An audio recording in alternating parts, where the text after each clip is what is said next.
नमस्कार, मी अजिंक्य भातंब्रेकर। पंतप्रधान नरेंद्र मोदी यांचं सरकार भारताला आत्मनिर्भरतेकडे वेगाने नेण्यासाठीची पावलं सतत उचलत आहे। MSME मंत्रालय सुद्धा यासाठी अगदी मनापासून काम करत आहे। उद्यम रजिस्ट्रेशन पोर्टलच्या माध्यमातून MSME उद्योजकांच्या नोंदणीच्या मोहिमेला आता खूप वेग आलेला आहे। अगदी सहज आणि मोफत होणारी ही उद्योजक नोंदणी फक्त एकदाच आणि काही मिनिटात केली जाते आणि उद्योजकांना सगळ्या सरकारी योजनांचा लाभ मिळू शकतो।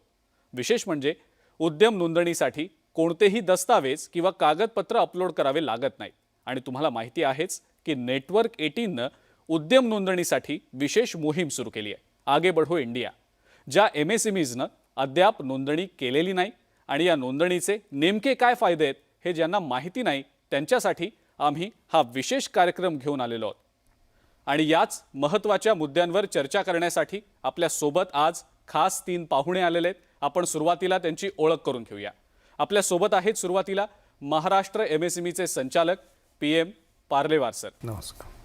या सोबतच आपल्या सोबत आहेत कोसिया म्हणजेच चेंबर ऑफ स्मॉल इंडस्ट्रीज असोसिएशनचे उपाध्यक्ष पुरुषोत्तम आगवळ। नमस्कार। आणि आपल्या सोबत आहेत ठाणे स्मॉल स्केल इंडस्ट्रीज असोसिएशनचे मानद सचिव सुनील कुलकर्णीजी। नमस्कार। तीनही मान्यवरांचं मी या चर्चेत स्वागत करतो। आपल्या या चर्चेला सुरुवात करण्याआधी उद्यम नोंदणीबद्दल आपले काही बॉलिवूड स्टार्स नेमकं तुम्हाला काय सांगतायत ते आपण पाहूया। हाय, मैं हूँ श्रुति हासन। जिंदगी हो या प्रोफेशनल लाइफ, हिट या मिस होता रहता है, लेकिन अगर आप MSME उद्यमी हैं और कारोबार में हमेशा हिट रहना चाहते हैं तो उद्यम रजिस्ट्रेशन पर रजिस्टर कीजिएगा। और रजिस्ट्रेशन बहुत ही आसान है और कोई डॉक्यूमेंट्स की जरूरत नहीं। रजिस्ट्रेशन एक, फायदे अनेक। आणि आता आपण आपल्या खास पाहुण्यांसोबत चर्चेला सुरुवात करूया। मी मगाशीच पाहुण्यांची ओळख सुद्धा करून दिली। सुरुवातीला मी पार्लेवार सर आपल्याकडे येतो। देशाच्या अर्थव्यवस्थेत MSME नेमकं किती महत्त्वाची भूमिका बजावत आहे आणि उद्यम नोंदणी महत्त्वाची का आहे? अतिशय चांगला प्रश्न आहे। आपल्या देशाच्या अर्थव्यवस्थेमध्ये सूक्ष्म लघु मध्यम उद्यम क्षेत्र ज्याला आपण MSME सेक्टर म्हणतो याचं अतिशय महत्त्वाचं योगदान आहे। या सेक्टरमध्ये 29% GDPचं कॉन्ट्रीब्युशन आहे या सेक्टरद्वारे आणि 50% एक्सपोर्टमध्ये या सेक्टरचं कॉन्ट्रीब्युशन आहे। तसेच second largest employment providing sector आहे आणि 11 करोडपेक्षा जास्त 11 मिलियन्सपेक्षा जास्ती लोकांना हे क्षेत्र जे आहे रोजगार प्रदान करतं आणि याला आपल्या देशाच्या अर्थव्यवस्थेचा पाठीचा कणा म्हटलं जातं। त्याच्यामुळे अतिशय महत्त्वपूर्ण कामगिरी बजावत आहे MSME क्षेत्र आणि आपल्या देशामध्ये याला तेवढंच महत्त्व देण्यात आलेलं आहे। आगवण सर, आपल्याला विचारतो एक महत्त्वाचा प्रश्न की आपल्या मते या MSME मंत्रालयाच्या मोहिमेचा नेमका त्यांना कशा प्रकारे फायदा होतोय, कितपत फायदा होतोय? मुळामध्ये MSME रजिस्ट्रेशन केल्यामुळे आपण MSMED ॲक्टचा जो काही प्रोव्हिजन्स आहेत त्याचा फायदा घेऊ शकतो। हा ॲक्ट जेव्हा आला त्यावेळेला लोकांना जी ancillary industry particularly they are dependent on the principal, म्हणजे त्यांचे जे कोणी परचेस करणारे असतात त्यांच्याकडे, आणि त्यांच्या ऑर्डरची त्यांना पैसे जर मिळाले नाहीत तर त्यांची सगळं अर्थचक्र रुतून बसतं आणि त्यासाठी त्यांना वेळेत पेमेंट मिळावं ही प्रोव्हिजन हवी होती। ही ॲक्टमध्ये आणल्यामुळे आता आपण मटेरियल सप्लाय केलं आणि इनव्हॉइस रेज केला आणि 15 दिवसाच्या आत जर आपल्याला जी पार्टी आहे त्यांनी कळवलं नाही की आम्हाला हा रिजेक्ट आहे किंवा यात आम्हाला काही प्रॉब्लेम्स आहेत तर it is deem to be accepted आणि त्यानंतर 45 दिवसाच्या आत त्याला पेमेंट मिळालंच पाहिजे अशी प्रोव्हिजन या ॲक्टने दिली आहे आणि ही provision overriding all other acts आहे। आणि असं जर झालं नाही तर त्या दिवसापासून पुढचे जेवढे काही दिवस असतील त्याचं बँकेच्या 3 पट इंटरेस्ट रेटनी त्याला इंटरेस्ट पण मिळायला पाहिजे अशी प्रोव्हिजन या ॲक्टमध्ये दिलेली आहे। ही एक प्रोव्हिजन आहे। आणि दुसरं परचेस पॉलिसी, म्हणजे शेवटी स्मॉल स्केल इंडस्ट्रीला काय लागतं, ऑर्डर्स लागतात आणि ऑर्डर्स इतक्या सहज मिळवणं शक्य नाही आहे। तर या ऑर्डर्स मिळण्याकरता परचेस पॉलिसीने अशी प्रोव्हिजन दिली आहे, ज्या काही सेंट्रल किंवा स्टेट पब्लिक सेक्टर अंडरटेकिंग्ज आहेत PSU ज्याला आपण म्हणतो, या सगळ्यांनी आपल्या परचेसचा कमीत कमी 25% परचेस हा स्मॉल स्केलकडून म्हणजे लघु सुलभ उद्योगांकडून करावा अशी त्यांच्यावर एक बंधन घालण्यात आलेलं आहे। आणि त्याचप्रमाणे 500 कोटीच्या वर ज्यांचं कोणाचं टर्नओव्हर आहे अशा प्रायव्हेट इंडस्ट्रीज आणि सरकारी PSU या सगळ्यांना ट्रेड्स आणि जेम्स प्लॅटफॉर्मवर रजिस्टर करायला सांगितलेलं आहे। त्यामुळे त्यांच्याकडून परचेस होईल आणि स्मॉल स्केल इंडस्ट्री स्मूथ चालू शकेल या शक्यता दोन्ही निर्माण झाल्या. एक तर अर्थचक्राबद्दल मदत झाली आणि दुसरं ऑर्डर्सबद्दल मदत झाली. ही फार महत्त्वाची प्रोव्हिजन या ॲक्टमुळे मिळालेली आहे. सुनील कुलकर्णी सरांकडे मी आता जाणार आहे. सुनील सर, उद्यम नोंदणी हा नफा मिळवण्याची ही जी शर्यत आहे, या शर्यतीत सहभागी होण्याचा एक चांगला मार्ग आपण म्हणता येऊ शकेल का? आणि यासोबतच उद्यम रजिस्ट्रेशन न करणारे जे उद्योजक आहेत किंवा व्यावसायिक आहेत ते यामध्ये या स्पर्धेत मागे राहतील असं वाटतं का? नक्कीच मागे राहू शकतात. कारण याच्याकडे MSMEच्या मंत्रालयाने किंवा त्याने जी सोयीसुविधा उपलब्ध करून दिलेल्या आहेत त्याच्यामध्ये एक तर जागेसाठी पण मिळू शकते फायदा. त्याच्यामध्ये रजिस्ट्रेशनसाठी म्हणा, जागेच्या आणि नोंदणीसाठी सुद्धा. दुसरं म्हणजे बँकेकडून लोन घेण्यासाठी सुद्धा प्रायोरिटीने MSMEला द्यायला पाहिजे असतात. आता बऱ्याच बँकांनी MIDC इंडस्ट्रियल एरियामध्ये आपल्या ब्रँचेस ओपन केलेल्या आहेत आणि खास MSMEसाठी म्हणून त्यांनी लोन देण्यासाठी म्हणून त्यांना आता वरतून पण ऑर्डर आले की MSMEला तुम्ही प्राधान्य द्या. त्यामुळे हा एक त्याचा उपयोग होऊ शकतो. दुसरा म्हणजे तुमच्या प्रॉडक्टला तुम्ही जेव्हा सेल करतात तेव्हा ते सेल झाल्यानंतर त्याचं पेमेंट जी रिकव्हरीसाठी आहे तर ती स्मॉल स्केलसाठी म्हणून ती प्रायोरिटीने पेमेंट करावं हे असं गव्हर्नमेंटनेच फतवा काढलेला आहे त्याच्यामध्ये. त्यामुळे हा जो आहे त्याचं रजिस्ट्रेशन जे झालेलं आहे, ज्यांनी केलेलं आहे त्यांना ह्या गोष्टीचा फायदा नक्कीच मिळू शकतो. आणि त्यामुळे हा त्याचे जे ज्यांनी केलं नसेल ते हे लोक मागे पडू शकतात त्याच्यामध्ये. पार्लेवार सर, आणखीन एक महत्त्वाचा मुद्दा की ज्या उद्योजकांनी या आधीच UAM वर नोंदणी केलेली आहे त्यांना देखील आता परत नोंदणी करावी लागेल असं आहे का? आणि जर समजा तसं असेल तर त्या बाबतीत थोडंसं सांगा. आणि पूर्वीची जी योजना होती ती अजूनही प्रभावी आहे का? ती अजूनही लागू आहे का तितकीच? ज्यांनी आधी उद्योग आधार तयार केलं होतं, आधी उद्योग आधार मेमोरँडम म्हणून ही व्यवस्था होती रजिस्ट्रेशन करायची MSME ॲक्टच्या अंतर्गत. त्याच्यानंतर आता सध्या जी व्यवस्था आहे त्याला उद्यम रजिस्ट्रेशन म्हटलं जातं. बरोबर. आणि ज्यांनी उद्यम आधार घेतले होते, उद्योग आधार, त्यांना उद्यम रजिस्ट्रेशनमध्ये कन्वर्ट करणं अतिशय महत्त्वाचं आहे. कारण की हे उद्यम रजिस्ट्रेशन जे आहे हे आता GST आणि पॅन कार्डसोबत इंटिग्रेट झालेलं आहे. त्याच्यामुळं काय होतं की उद्योजकाला अनेक सुविधा मिळतात. याच्यामध्ये काय होतं की ज्यांनी उद्यम रजिस्ट्रेशन केलेलं होतं आधी, उद्योग आधार रजिस्ट्रेशन, त्यांना उद्यम रजिस्ट्रेशन करणं हे अनिवार्य करण्यात आलेलं आहे आणि 30/6/2022 पर्यंत याची लिमिट होती. तर आता ते उद्योग आधार जे आहे ते इनव्हॅलिड झालेले आहेत आणि उद्यम रजिस्ट्रेशन जे नवीन आलेलं आहे पोर्टल ते व्हॅलिड आहे. तर सर्व उद्योजकांना माझी हीच विनंती आहे की त्यांनी ताबडतोब उद्यम रजिस्ट्रेशन करावं. उद्योग आधार जे आहे ते आता त्यांचं व्हॅलिड राहिलेलं नाही आहे. त्याची लास्ट डेट 30/6 पर्यंत एक्सटेंडेड होती, 30/6/2022 पर्यंत. आणि आजच्या घटकेला 95 लाख उद्यम रजिस्ट्रेशन झालेले आहेत आपल्या देशामध्ये. आणि त्याच्यापैकी नियर अबाउट 16 लाख जे आहे आपल्या महाराष्ट्रामध्ये लोकांनी केलेले आहेत. म्हणजे 17% जवळपास उद्यम रजिस्ट्रेशन फक्त महाराष्ट्रातनं आहेत. आगवण सर, एक महत्त्वाचा प्रश्न. मोदी सरकारच्या या 8 वर्षाच्या काळात MSME सेक्टरमध्ये खूप बदल झालेत आणि हे बदल खूप सकारात्मक आहेत असं बोललं जात आहे. तर या बदलांबाबत सांगाल आणि सोबतच आणखीन या सगळ्यासाठी नेमकं आणखी काय करता येऊ शकेल? मोदी सरकारच्या काळामध्ये 2 महत्त्वाच्या गोष्टी झाल्या की मेक इन इंडिया हा एक भाग आला आणि आत्ता आत्मनिर्भर भारत हा पण एक भाग आला. बरोबर. या 2मध्ये अनेक गोष्टी केल्या गेल्या आणि पर्टिक्युलरली अगदी लक्षात राहण्यासारखी गोष्ट म्हणजे कोविडच्या पिरियडमध्ये जेव्हा अर्थचक्र ऋतून बसलं होतं, मॅन्युफॅक्चरिंग थांबलं होतं कारण बंदच करण्यात आलं होतं, सगळीकडे लॉकडाऊन होतं.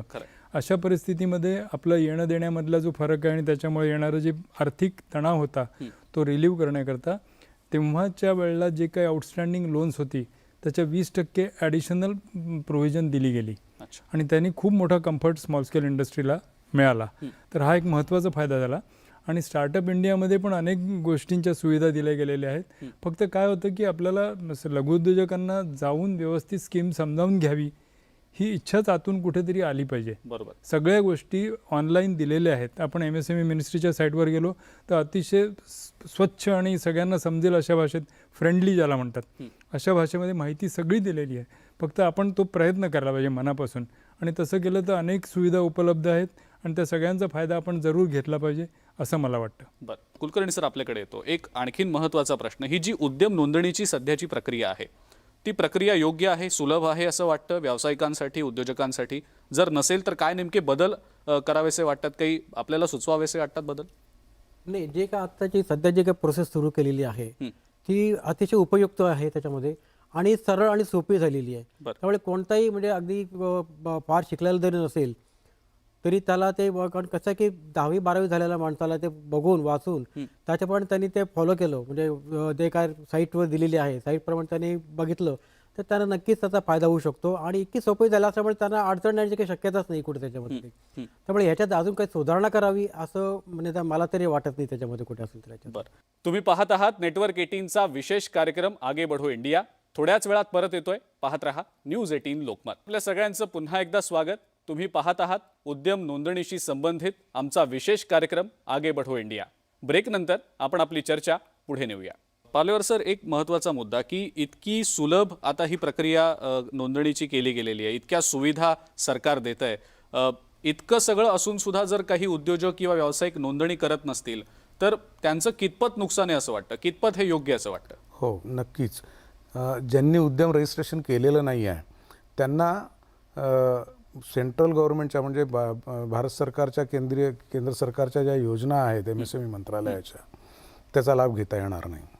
दुसरं, राज्य सरकारच्या ज्या योजना आहेत सूक्ष्म लघु मध्यम उद्योगांच्या विकासाकरता त्याचासुद्धा लाभ घेता येणार नाही. आणि तसेच बँकांच्या काही योजना असतात.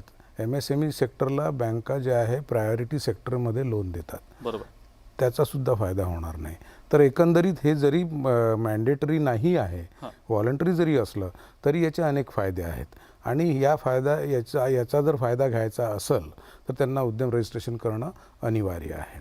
आगवण सर, आणखीन एक महत्त्वाचा मुद्दा की आपण जर पाहिलं असेल तर या व्यतिरिक्त पंतप्रधान रोजगार निर्मितीची योजना महत्त्वाची आणली होती. त्या अनुषंगानं बरेच प्रयत्न सरकारतर्फे सातत्यानं केले गेले. सरकारनं जी काही आणखीन महत्त्वाच्या मोहिमा किंवा योजना आणलेल्या आहेत, काही महत्त्वाची पावलं उचलली जात आहेत, त्याबद्दल नेमकं काय वाटतं? नाही, एक तर म्हणजे ट्रेड्स प्लॅटफॉर्म आला.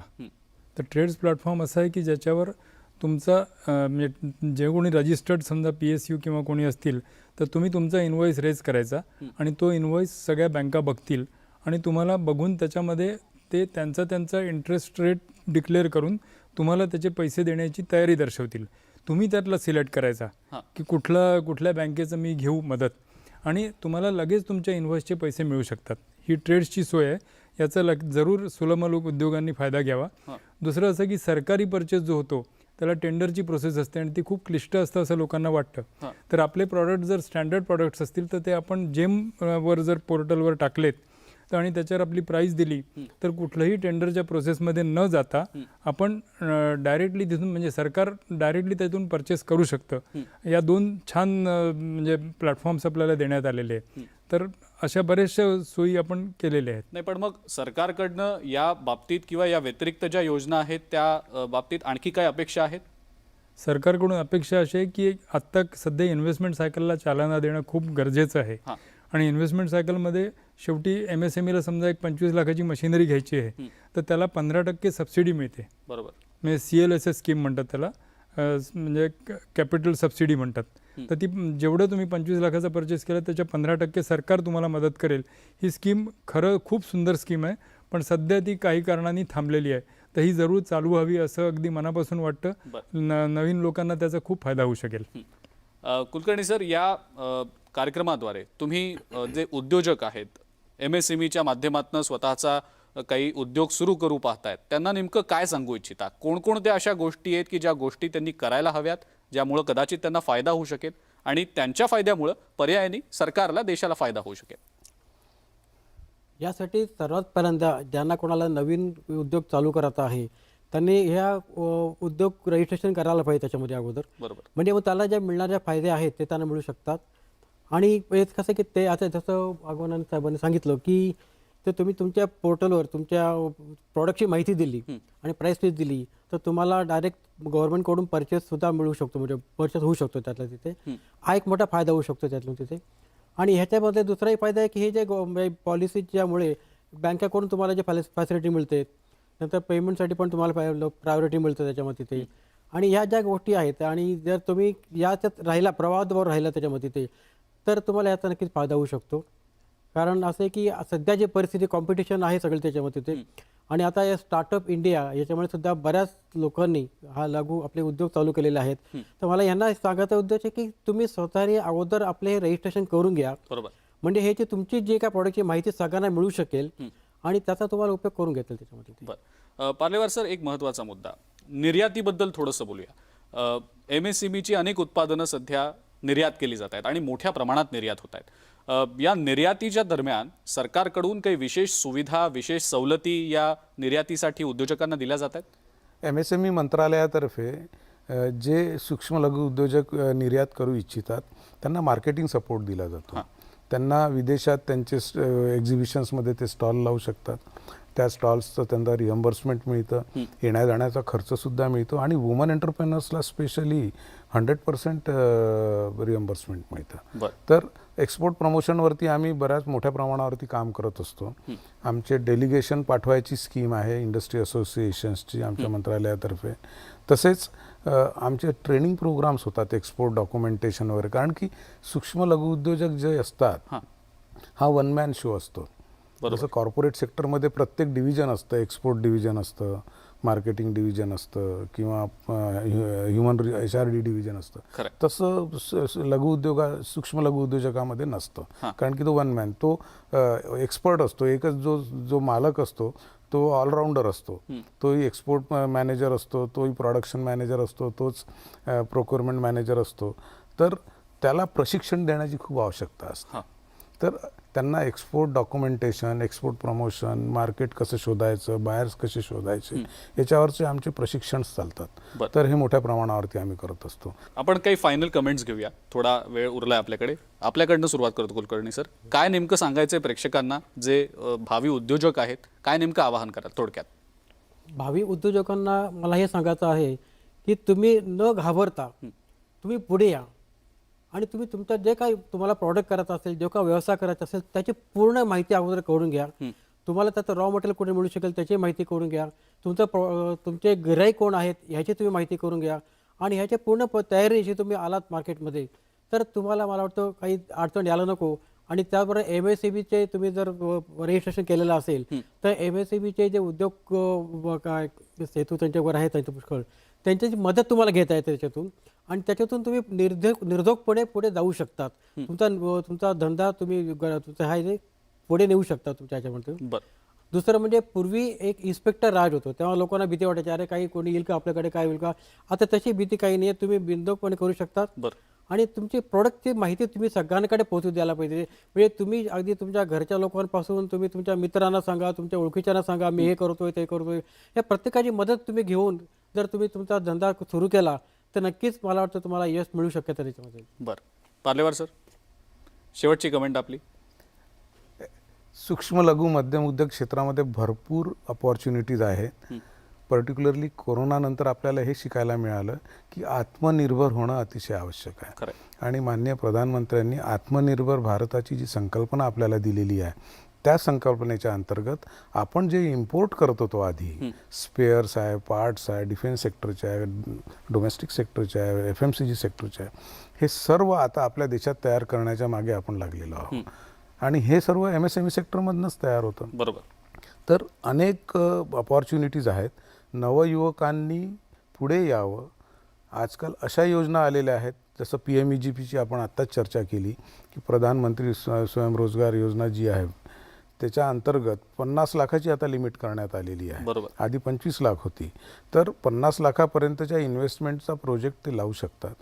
आणि ही योजना नव्या उद्योजकांकरता आहे, स्पेशली ज्यांच्याजवळ भांडवल नसेल जास्ती काही, आणि कोलॅटरल फ्री लोन मिळतं त्याच्यामध्ये. तर अशा पद्धतीने आपण आत्मनिर्भर भारताकडे जी वाटचाल करत आहोत त्याच्यामध्ये नवयुवकांनी आपलं योगदान द्यावं. जे स्थापित उद्योजक आहेत त्यांनीसुद्धा इंडिजिनायझेशन करावं, जेणेकरून आपण जे आत्मनिर्भर भारत करता जो प्रयत्न करतो आहे तो ती संकल्पना पूर्ण करता येईल. आणि जास्तीत जास्त मोठ्या प्रमाणावरती एक्सपोर्ट करावं. बरोबर.